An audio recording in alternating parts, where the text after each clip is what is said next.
श्री शिवाय नमस्तुभ्यम। सीहोर मध्य प्रदेश में चल रही श्री महाशिवरात्रि शिव महापुराण की कथा का आज तीसरा दिन था। किसी कारणवश अगर आप आज की कथा नहीं सुन पाए तो हम आपके लिए लेकर आए हैं कथा की विशेष जानकारी और उपाय। वीडियो में आगे बढ़ने से पहले अगर आप हमारे चैनल पर नए आए हैं तो कृपया चैनल को लाइक, सब्सक्राइब और शेयर जरूर करिए और बेल आइकन जरूर दबाइए ताकि आगे आने वाली वीडियो से संबंधित नोटिफिकेशन आपको मिलती रहे। गुरुजी ने कहा कि हम अभिलाषाएं ज्यादा रख लेते हैं, हमें इसका धन्यवाद देना चाहिए जो भी भगवान ने हमें दिया।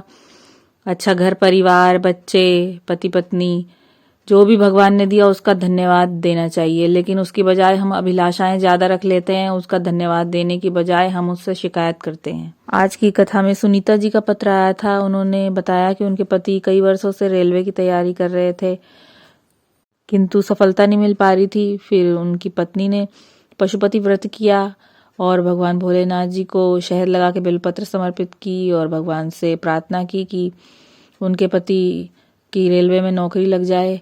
5वां पशुपति व्रत था, उनका रिजल्ट आ गया उनके पति का और उनके पति की रेलवे में नौकरी लग गई। आभार व्यक्त करने के लिए कथा पांडाल में आई थी। गुरुजी ने बताया कि उन्होंने कथा में एक आर्मी मैन की पत्नी की बात सुनी थी। बहुत खुशी हुई उन्हें उनकी बात सुनकर। उन्होंने बताया कि उनके पति उनसे कह रहे थे कि रुद्राक्ष वितरण तो बंद हो गया, अब यहाँ पे रुकने का कोई फायदा नहीं है। तब उनकी पत्नी ने जो उत्तर दिया उससे गुरुजी बहुत प्रसन्न हुए। उन्होंने बताया कि क्या आपका मन नहीं लग रहा है यहाँ पे? अगर रुद्राक्ष वितरण बंद भी हो गया है तो क्या हुआ, हम यहाँ पे भोले से मिलने के लिए आए हैं, अपने दिल की बात उनसे कहने के लिए आए हैं। मैं तो भोले से प्रार्थना करती हूँ कि कभी भी मेरे पति को, बच्चों को या मुझको कभी भी रुद्राक्ष की जरूरत ही ना पड़े। भोलेनाथ इतनी कृपा करना। गुरुजी ने कहा कि आप थोड़े से धन के लालच में जो कर्म करते हैं उसका भोग आपको स्वयं भोगना होगा। आपकी कमाई के हिस्सेदार तो परिवार के सभी सदस्य होंगे, लेकिन आपके कर्म के हिस्सेदार कोई भी नहीं होगा। उसका भोग आपको अकेले ही भोगना होगा। तो अच्छे कर्म करिए। कर्म का भोग तो परमात्मा को भी भोगना पड़ता है।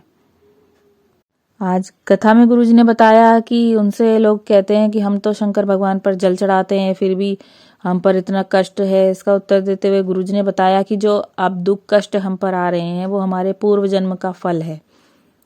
आपने शिव पर जो जल चढ़ाया है उस पर विश्वास रखिए, शिव उसका फल आपको अवश्य देंगे। आज कथा में गुरुजी ने प्रशासन को, एसपी, डीएसपी को, सभी को धन्यवाद दिया कि उन्होंने कथा में आए हुए कुछ अराजक तत्वों को गिरफ्तार किया है। उन्होंने बताया कि वो मिश्रा जी मुर्दाबाद का नारा लगाओ, हंगामा करो, ऐसा कुछ योजना बना रहे थे। प्रशासन ने उनको गिरफ्तार कर लिया है, लोगों को पकड़ा है। गुरुजी ने कहा कि कुछ अराजक तत्वों की वजह से ऐसा हुआ है कि रुद्राक्ष वितरण अभी बंद करना पड़ा है, पर पुनः प्रारंभ होगा, विश्वास रखिए। कथा के बाद वर्ष भर सभी को रुद्राक्ष मिलता रहेगा। गुरुजी ने कहा कि जो भी यहाँ आया है वो कभी खाली हाथ नहीं जाएगा। शिव उसकी झोली अवश्य भरेंगे और उसे वापस बुलाएंगे, फिर उसे रुद्राक्ष अवश्य मिलेगा। गुरुजी ने बताया कि कथा में कई लोग कहते हैं कि ये खो गया, वो खो गया, कोई हमारे घर का सदस्य खो गया है। तो जो भी खो गया हो और अगर वो अपने घर नहीं जा पा रहा हो तो उसे छोड़ने के लिए वो स्वयं जाएंगे। एक लेडीज अपने घर वालों से बिछड़ गई थी तो उसको, लेडीज को किराया देकर गुरुजी ने उसके घर भोपाल उसको भेजा। गुरुजी ने कहा कि चिंता करने की कोई बात नहीं है, आप खोने ही तो आए हैं शिव में, कंकर शंकर की भक्ति में। आज की कथा में गुरुजी ने बताया कि उनके पास एक पत्र आया था। उसमें उन्होंने बताया कि उस मंदिर का नाम नहीं लेंगे। वहां के पुजारी ने बताया कि लोटा गंदा लेकर लोग जल चढ़ाने आ जाते हैं, तो इस पर गुरुजी ने बताया कि उसका लोटा मत देखिए, उसके जल चढ़ाने का भाव देखिए। कई लोग ऐसे होते हैं कि बाहर से तो बहुत मांज धो लेते हैं लेकिन अंदर उनके मन में मैल भरा होता है, तो ऐसा जल चढ़ाने का कोई फायदा नहीं। गुरुजी ने बताया कि पशुपति व्रत को अब तक लोगों ने छुपा के रखा था, क्योंकि ये वो व्रत है जो मात्र 5 सोमवार करने से व्यक्ति की सभी मनोकामनाएं पूर्ण हो जाती हैं। आज की कथा में गुरुजी ने बताया कि बालाघाट से पैदल चलकर कुछ लोग आए हैं। बाबा ने उन्हें स्टेज पर बुलाया और उनका सम्मान किया। गुरुजी ने कहा ये कुबेर भंडारी के भक्त हैं, एक लोटे जल का महत्व जानते हैं। उन्होंने गुरुजी से कहा कि वो बालाघाट में कथा अवश्य करें, ऐसा आशीर्वाद दें। गुरुजी ने कहा कि दुनिया कहती है कि शिव संहार के देवता हैं, पर गुरुजी ने कहा कि मेरा दिल कहता है कि वो संहार के देवता नहीं, संवारने के देवता हैं।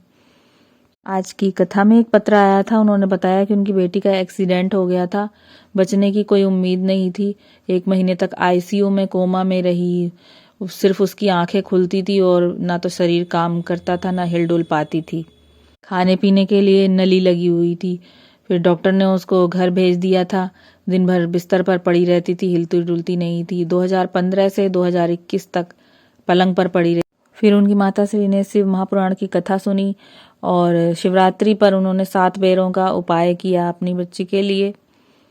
शिवजी को जल चढ़ाती और बेलपत्री पीस कर की नली में पाइप में डाल देती थी। शिव की कृपा से उनकी बच्ची सही हो गई। उन्होंने बताया कि पिछली शिवरात्रि पर उन्होंने ये उपाय किया था और इस शिवरात्रि पर उनकी बेटी खड़ी हो गई, आभार व्यक्त करने के लिए कथा पांडाल में आई थी।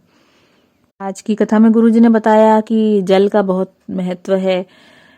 लोगों की इतनी भीड़ है तो एक बोतल पानी में ही लोग उसमें कुल्ला भी कर लेते हैं और नहा भी लेते हैं। जल का बहुत महत्व है, एक लोटा जल का बहुत महत्व है, सबको समझना चाहिए जल के महत्व को।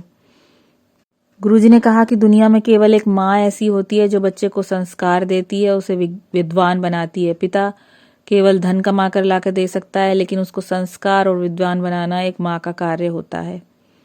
आज की कथा में गुरुजी ने बताया कि आज महाशिवरात्रि का शुभ दिन है।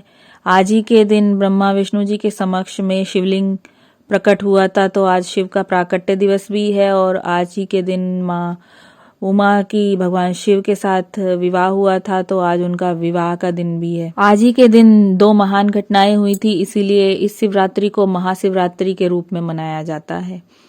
गुरुजी ने बताया कि महाशिवरात्रि के बाद फुलेरा दूज का त्योहार आएगा। फुलेरा दूज पर भगवान शंकर की पूजा, उनका गुणगान करिए। फुलेरा दूज का बहुत महत्व है।